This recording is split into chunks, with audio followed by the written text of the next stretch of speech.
Introduction of accounting. Hello everyone, कैसे हैं आप लोग। उम्मीद करती हूँ कि आप सब बहुत अच्छे होंगे, बहुत अच्छे स्टेट ऑफ माइंड में होंगे और अपनी पढ़ाई को बहुत अच्छे से कर रहे होंगे। After long time we are discuss about introduction of accounting. आज का टॉपिक हमारा रहने वाला है, चलिए स्टार्ट करते हैं। Meaning of accounting. Accounting is the systematic process of recording, classifying, summarizing, and reporting financial transactions and events of a business or organization. It involves identifying, measuring, and communicating financial information to stakeholders such as investors, creditors, management to help them make informed decisions. मतलब क्या होता है, जो accounting होती है एक ऐसी व्यवस्थित प्रक्रिया होती है जो व्यवसाय या संगठन के जितने भी मॉनेटरी फाइनेंशियल घटनाएं होती हैं उनको रिकॉर्ड करने का काम, उनको क्लासिफाई करने का काम, उनको सारांशित यानी कि उसको समराइज करके छोटा पेश करने के लिए, रिपोर्ट तैयार करने के लिए यूज़ किया जाता है। इसमें वित्तीय जानकारी की पहचान की जाती है और कम्युनिकेट किया जाता है उनके बारे में, ताकि हमारे जो भी स्टेक होल्डर्स होते हैं, इन्वेस्टर्स होते हैं, जिनसे हम लोन लेते हैं, जो हमारे बिजनेस में इन्वेस्ट करते हैं, तो उनको सही डिसीजन लेने में हेल्प हो सके। आगे देखते हैं इसकी परिभाषा। पी.एन. एंथोनी के अनुसार देखेंगे हम, लेखा प्रणाली व्यवसाय की मौद्रिक जानकारी का एकीकरण, संक्षिप्तीकरण, विश्लेषण एवं संप्रेषण है। Accounting system is a mean of collecting, summarizing, analyzing and reporting in monetary terms the following of business.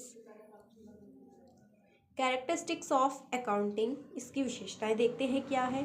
First आता है रिकॉर्डिंग द ट्रांजेक्शन।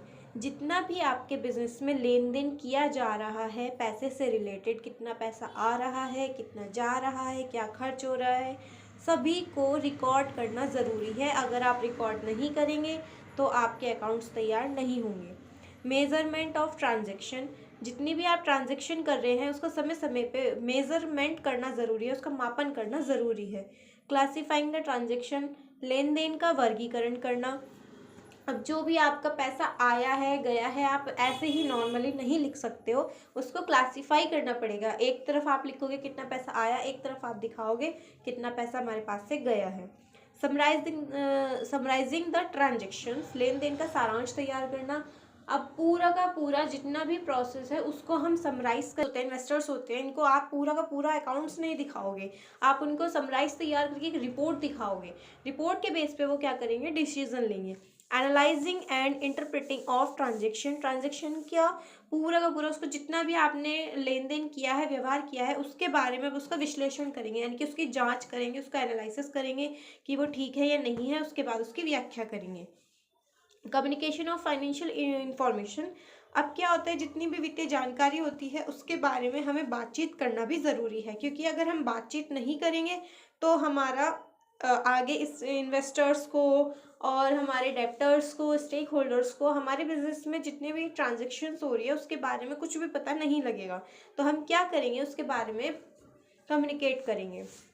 देन आता है अकाउंटेंसी। क्या होता है, accountancy refers to the entire body of the theory and practice of accounting.